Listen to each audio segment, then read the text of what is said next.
Chapter 11. क्या तुम ये नहीं देख सकते कि मैं भी यहाँ हूँ?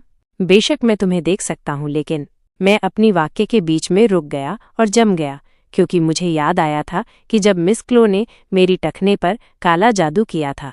जब मैंने पूछा कि उसे कैसे पता चला कि मेरी हड्डी में दरार हो सकती है, तो उसने कहा कि उसे पता है क्योंकि उसने पहले प्रयोग किए थे। और जब मैंने पूछा कि उसने किस पर प्रयोग किया, रुको, नहीं, यदि अब समझ में आ गया है तो जाओ और अपने पीछे दरवाज़ा बंद करो। कोई रास्ता नहीं। उसने अपने शरीर पर प्रयोग किए, वो भी काला जादू। मुझे अचानक चक्कर आया। मिस, आप कब से? मैंने तुमसे जाने के लिए कहा, खुद को मत दोहराओ। लेकिन लेडी और द हाउंड ने कभी उल्लेख नहीं किया कि मिस क्लो ने काले जादू का इस्तेमाल किया, अकेले खुद को एक जीवित विषय के रूप में इस्तेमाल किया। बोलना मुश्किल था और मैं टग सकता था कि मेरी पुतलियां फैल रही हैं। इस मुख्य पात्र ने न केवल दूसरों के दुर्व्यवहार को सहा, बल्कि खुद पर भी पीड़ा दी। ये बस बहुत। मुझे ऐसे मत देखो। मेरे शरीर में एक तेज कंपन दौड़ा और जब हमारी आंखें मिली तो मैं दूर नहीं देख सका। मिस, अपना आप पर तरस खाना काफी है। मुझे इसमें शामिल मत करो। इस बार उसने निश्चित रूप से मेरे दिमाग को पढ़ लिया, हालांकि मैंने इसे पहली जगह में छिपाने का इरादा नहीं किया था, क्योंकि ये बहुत दुखद था। उसे शायद एहसास हो गया होगा कि मैं क्या सोच रहा था, क्योंकि उसने निगाहें हटा लीं और कहा, मैं और कुछ नहीं कह रही हूँ, छोड़ो। उसका आदेश पहले से कहीं ज्यादा ठंडा था। मुझे लगा जैसे हमारे बीच एक ठोस रेखा खींची गई है। मिस, मैं जैसे ही मैंने अपने होंठ खोले, मिस क्लो ने मेरी तरफ पीठ कर ली। उसकी छोटी पतली पीठ को देखकर मेरा दम घुट गया। मैंने बोलने की कोशिश की, लेकिन मैं आवाज नहीं निकाल सका और आखिरकार जाने का फैसला किया। जैसे ही मैंने दरवाजे के हैंडल को अपने चारों ओर लपेटा, मेरी उंगलियों के सिरे कांपने लगे और मेरे पीछे का दरवाजा बंद होने की क्लिक ध्वनि पहले से कहीं ज्यादा मतलबी थी। जैसे ही मैंने मिस क्लो का कमरा छोड़ा, मुझे तेज ठंड लगने लगी, इतनी ठंड कि कोई विश्वास नहीं करेगा कि गर्मी बस कोने के आसपास है। उस ठंड में मेरा दिमाग तेज हो गया और मेरा चेहरा सिकुड़ गया। मेरे दिल में गर्मी के साथ जकड़न आ गई, जैसे किसी ने उस पर लावा का गर्म गोला गिरा दिया हो। मैंने अपने होठों को काट लिया और भावनाओं के उछाल को नीचे लाने की कोशिश की, लेकिन कोई फायदा नहीं हुआ। असहाय होकर मैंने अपना सिर दीवार से टकराया। नहीं, ये गलत है। मुझे सहज रूप से पता चल गया कि मैं इसे जाने नहीं दे सकता। मुझे पता था कि मैं मिस क्लो को अकेला नहीं छोड़ सकता और उसे खुद को नुकसान पहुंचाने की अनुमति नहीं दे सकता। लेकिन कैसे? मैं उसे कैसे रोकूं? जिस क्षण मैंने खुद से पूछा, मुझे इसका उत्तर मिल गया। मुझे यकीन नहीं था कि ये सही उत्तर था, लेकिन ये एकमात्र उत्तर था। मुझे ये तय करने में ज्यादा समय नहीं लगा कि आगे क्या करना है। वाह! मैंने अपने दिल पर टैप किया और एक गहरी सांस ली। फिर मैं मुड़ा और दरवाज़ा खोलते हुए चिल्लाया, तो मेरे बजाय मेरा उपयोग करें। मैंने अपने ही कानों के लिए काफ़ी अभिमानी लग रहा था, और मिस क्लो ने भी यही सोचा होगा, ये देखते हुए कि उसका मुंह सामान्य से अधिक चौड़ा हो गया। क्या तुम मूर्ख हो, मिस? क्या आप शायद थोड़ा कम? मैंने अपने मुंह के सामने अपने हाथ को लहराया। क्या? अभद्रता। कोई बात नहीं, ये कुछ भी नहीं है। मेरी भलाई। किसने सोचा था कि एक दिन ऐसा आएगा जब मुझे किसी और को अपना मुंह देखने के लिए कहना पड़ेगा? हालांकि मैं एक नौकरानी थी और मेरे सामने वाला व्यक्ति मेरा मालिक था। ऐसे में मैंने जल्दी से अपना मुंह बंद कर लिया ताकि मुझे फिर से बाहर न निकाला जाए। मिस, मैंने तुमसे जाने के लिए कहा था। तुम वापस क्यों आई? मैं मिस क्लो की ओर बढ़ा। जैसे ही मैंने उसे पीछे हटते देखा, मैंने उसके सामने अपना शरीर नीचे कर लिया और पूछा, मैं आपके लिए क्या कर सकता हूँ? क्या करें? अपने काले जादू के लिए। मैं चाहता हूँ कि आप मुझ पर अपने प्रयोग करें। मिस क्लो ने जैसे ही कुछ अपमानजनक सुना हो, ऐसा मुंह बना लिया। बकवास करना बंद करो और चले जाओ। मुझे यकीन है कि आपने पहले ही अपने ऊपर कई अलग अलग चीज़ों की कोशिश की है, इसलिए अब ये बेहतर होगा यदि तुम्हें नहीं पता कि तुम क्या कह रहे हो। आप यह भी नहीं जानते कि मैं आप पर किस तरह का जादू आजमाऊंगी। मिस क्लो ने उस बिंदु को रेखांकित किया जिसके बारे में मैं सबसे अधिक चिंतित था। एक नरम आवाज में मैंने कहा, ठीक है, मैं नहीं करता। तुम पागल हो। उसके तीव्र बिंदु ने मेरे होठों को फुला दिया। तो फिर क्या उसे लगता था कि वो सही दिमाग में थी जब वो प्रयोग करने के लिए खुद को चोट पहुंचा रही थी? विश्वास के साथ, लेकिन बहुत कम आत्मविश्वास के साथ, मैंने बड़बड़ाया, मुझे नहीं लगता कि ये शब्द किसी ऐसे व्यक्ति द्वारा कहे जाने चाहिए जो खुद पर काला जादू आजमा रहा हो। चमक। जब उसने मेरी ओर देखा तो मैं चौंक गया, लेकिन मैंने अपना विचार नहीं बदला।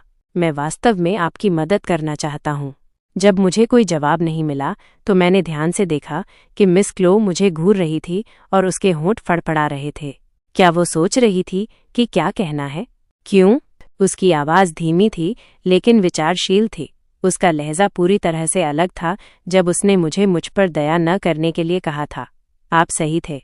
मैं आपका हठपूर्वक दया करने से आपको आंकना सबसे खराब तरह का अपमान हो सकता है। हालांकि क्या आपकी परवाह करना अपमान है? मिस क्लो और मैं दोनों जवाब जानते थे। उसने मुझे लेने का फैसला किया और मेरे लिए एक बाल्टी पानी ली क्योंकि उसे जवाब पता था। क्योंकि मैं मिस क्लो की परवाह करता था और वो मेरी परवाह करती थी। मैं अपनी मर्जी से नहीं सोचूंगा और कार्य नहीं करूंगा। मैं आपसे अपनी ईमानदारी को पहचानने के लिए भी नहीं कहूंगा। लेकिन अगर आप मुझे सिर्फ मदद करने दे सकते हैं तो क्यों? हमारी आंखें मिली। उसकी आंखों में शक नहीं था बल्कि अविश्वास था। अविश्वास है कि मैं उसकी तरह किसी की मदद क्यों करूंगा। लेकिन मेरे लिए यह स्पष्ट था। यह इतना स्पष्ट था, लेकिन वो नहीं समझी। अपने दांतों को पीसते हुए और अपना लार निगलते हुए मैंने उत्तर दिया, क्योंकि मुझे यही सिखाया गया था। क्लो को जिस तरह से रहना था उसके बारे में सब कुछ गलत था और मुझे उसे इससे बाहर निकालने में मदद करनी थी। यह पसंद का विषय नहीं था बल्कि सिर्फ सही काम था। लोगों को दूसरे व्यक्ति की मदद करने के लिए किसी कारण की आवश्यकता नहीं थी और मैं अब उसकी पीड़ा को नज़रअंदाज नहीं करने जा रहा था, क्योंकि मुझे पता था कि उसका भविष्य बेहतर होने वाला है। यह वही था जो मैंने मिस क्लो और दुर्व्यवहार को देखते हुए तय किया था, क्योंकि ये सही काम था। सीखो क्या? जरूरतमंदों की मदद करें। ये सभी मनुष्यों का कर्तव्य है। मैं जहाँ से आता हूँ वहाँ ये सही काम है। जैसे ही मैंने बात की, मिस क्लो का चेहरा सख्त हो गया। वो उलझन में लग रही थी। जरूरतमंद? वो मैं हूँ? हाँ, आप एक कठिन परिस्थिति में हैं। आप कौन हैं ये तय करने के लिए? आप ये तय नहीं करते हैं। मैंने उसे जवाब के साथ काटने की हिम्मत की। यह एक नौकरानी के लिए बहुत ही असभ्य बात थी, लेकिन मिस क्लो इसे बताने के लिए बहुत चौंक गई लग रही थी। वो मुझसे नजरें नहीं हटा सकी। यह ऐसी चीज नहीं है जिससे आपको शर्मिंदा होना चाहिए। वास्तव में आपको इस स्थिति में डालने वाले लोगों को शर्मिंदा होना चाहिए। मेरी आंखें मुख्य हवेली की दिशा में सजग होकर चली गईं। तो मिस, अगर आप मुझ पर शक करती हैं और मुझे दूर धकेलना चाहती हैं तो ठीक है। हालांकि जब आप तय करते हैं कि आप मुझ पर भरोसा कर सकते हैं तो कृपया बिना किसी विचार के मुझ पर भरोसा करें। इसे अपने लिए करो। वो मेरे लिए क्यों है? उसका जवाब ठंडा था लेकिन भोला था। ये सही है। मिस क्लो अभी भी बहुत छोटी थी और मैं भी काफी छोटा था, इस जन्म में या उससे पहले वाले जन्म में। लेकिन उम्र चाहे जो हो, मैं वो था जो एक न्यू दाई गोडी है जेल में चले को बता सकता था कि ये उसकी गलती नहीं थी। क्योंकि आप चाहते हैं, किसी पर भरोसा करने में कुछ भी गलत नहीं है। जो लोग आपके भरोसे को तोड़ते हैं वे ही गलत हैं। मिस क्लो को ऐसा लग रहा था कि वो अभी भी सदमे में तैर रही है, इसलिए मैंने धीरे से उसके दोनों हाथ पकड़ लिए।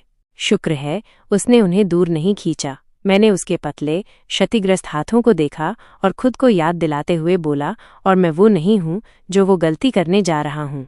हर शब्द ईमानदारी से भरा हुआ था। हालांकि मैं उस पर दबाव नहीं डालना चाहता था, इसलिए मैंने बाद में एक हल्का बयान जोड़ा। मैंने तुमसे पहले कहा था कि मैं आपका साथ कभी नहीं छोड़ूंगा। ये मूड को हल्का करने के लिए एक मजाक था और मुझे लगा कि मिस क्लो तुरंत घृणा से झुंझलाएंगी, लेकिन वो शांत और खामोश रहीं। वो देखने में ऐसा लग रही थी कि वो अपने गहरे विचारों में है, लेकिन उसका शांत चेहरा पहले जैसा चौंकने वाला नहीं लग रहा था। क्या उसने मेरे शब्दों को स्वीकार करने का फैसला किया? मैंने मिस क्लो के हाथों को देखा जो अभी भी मेरे हाथों में थे और मुस्कुराया। फिर मुझे यह वाक्यांश याद आया, जीवित रहना सबसे अच्छा बदला है। यह वाक्यांश मिस क्लो के भविष्य में लागू होने वाला था। क्यों? क्योंकि मिस क्लो का अस्तित्व ही उसके परिवार के लिए एक पाप बनने वाला था। जब तक वे जीवित रहेंगे, वे हर चीज के लिए पछताने वाले थे और क्षमा मांगने वाले थे। उन्हें माफ करना है या नहीं, ये मिस क्लो पर निर्भर था। हालांकि ये सब भविष्य में था। इस तरह मैंने फैसला किया कि मैं अभी मिस क्लो के अकेलेपन के साथ रहना चाहता हूँ। भले ही हम सिर्फ दो ही थे, मैं चाहता था कि हम खुश रहें। इसीलिए मैं खुश था कि वो अब तक जीवित रही, कि उसने सहन किया। धन्यवाद। जैसा कि मैं ये बड़बड़ाया, मिस क्लो ने मुझे देर से जवाब दिया। किस लिए? मेरी बात सुनने के लिए, और उन सभी दिनों के लिए आप भविष्य में जीवित रहना जारी रखेंगी। जैसा कि मैंने अपने दिल में खुद से कहा, मैंने मिस क्लो को सबसे चमकदार मुस्कान दी, जो अभी भी असमंजस में दिख रही थी। छाया में रहना हमारा काम नहीं था। सुबह जल्दी क्लो ने 2 नौकरानियों को देखा जिन्हें उसने अपने कमरे में बुलाया था। उसके उदासीन चेहरे पर थोड़ी सी निराशा भी थी। नौकरानियों जेसी और फे ने एक दूसरे को जल्दी से देखा। रोशनी के टूटने के साथ उन्हें मुख्य नौकरानी द्वारा बुलाया गया था।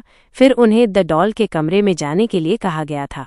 मैं उनके निर्देशानुसार आया था, लेकिन छोटे हवेली की गुड़िया अपने बिस्तर पर बैठी रही और लंबे समय तक कुछ नहीं बोली। एक क्षीण चेहरे वाली छोटी सी आकृति, लेकिन उसकी निगाह डरावनी थी। तुमने हमें क्यों बुलाया? अंत में जेसी ने सबसे पहले पूछा। वो कुछ दिन पहले हुए पानी की घटना और उसकी डरावनी निगाह से थोड़ी चिंतित थी, लेकिन वो अभी भी सिर्फ द डॉल थी। वो हमें घटना के इतने दिनों बाद डांटने के लिए यहाँ नहीं बुलाएगी, इसलिए उसने इस स्थिति के बारे में ज्यादा नहीं सोचा। लेकिन फिर छोटे हवेली की गुड़िया ने अपने होठों को अलग किया। तुम घुटने टेक दो। माफ करना। क्लो ने अपनी निराशा को नहीं छिपाया, क्योंकि उसने फर्श की ओर देखा। मेरा समय बर्बाद करना बंद करो और घुटने टेक दो। लेकिन क्यों? यदि आप नहीं चाहते हैं तो छोड़ दें। माफ करना। जेसी ने खोई हुई आंखों से फे को देखा, लेकिन फे भी उतनी ही भ्रमित दिख रही थी। केवल क्लो ने अपने विशिष्ट, आराम से लेकिन ठंडे व्यवहार को बनाए रखा। क्या तुम बहरे हो? नहीं। लेकिन मत करो, मुझे देखो। क्लो ने उसे तुरंत काट दिया और गर्जा, घुटने टेक दो। उसका डरावना भाषण सुनकर दोनों नौकरानियां हार गईं और नहीं जानती थीं कि क्या करना है। इस तरह वे क्षण भर के लिए ये भूल गए कि यह स्वामी द डॉल से ज्यादा कुछ नहीं था, और धीरे धीरे उसके सामने घुटने टेक दिए। क्लो की लाल आंखें फूल की पंखुड़ी की तरह फड़फड़ा रही थीं, फिर उनमें घुस गईं। अपनी बाहें उठाओ। क्लो से चोरी की नजरें फे ने सबसे पहले अपनी बाहें उठाईं, और जल्द ही जैसी ने भी ऐसा ही किया। उसी तरह रहो। माफ करना। चुप करो। तुम मुझे परेशान कर रहे हो। क्या आप हमें कम से कम ये बता सकते हैं कि हमें क्यों चाहिए? क्यों? अरे! क्लो ने छींटाकशी की, क्योंकि वो अपने बिस्तर से कूद गई। कहानी समाप्त।